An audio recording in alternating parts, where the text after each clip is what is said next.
Jessie Mendiola nagbenta ng Chanel wallet. May problema na ba sa pera? Sa YouTube channel ni Jessie Mendiola Manzano, ikinuwento nito na kapag gusto niyang bumili ng bagong designer bag, ay nagbibita siya ng mga luma niyang bag. Sabi pa niya, kuripot po talaga ako para makabili ako ng isang bagong bag.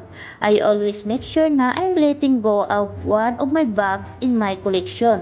Pahayag ni JC, ang kapalit ng bagong bili niyang Louis Vuitton bag na talagang gustong-gusto niya ay ibininta niya ang Chanel wallet on chain na niya ay hindi naman nagagamit.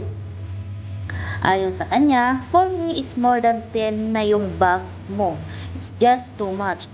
That's just me ha. That's my opinion. Hindi rin talaga ako mabag na tao, but I like having classic pieces with me in my collection.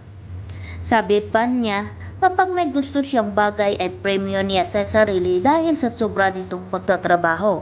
I work really hard. I like to reward myself once in a while. I don't want to come off mayabang naman or I don't want to come off na magastos. When you work hard, hindi naman necessarily na kailangang Louis Vuitton, but alam mo yun, buy something that you really like. Ayon pa sa kanya, kahit ano pang brand yan, kahit ano pang bagay yan, sapatos, bag, cellphone, or whatever na feeling mo, makaka-reward sa hard work mo. Then go ahead, go for it. Bagit pa na kung may gustong bilhin ay ibenta na lang ang mga gamit na hindi nagagamit para hindi maglabas pa ng pera. Yung pera na nakuha mo sa mga bagay na ibininta mo, yun yung ipambili mo ng bagong bagay na gusto mo.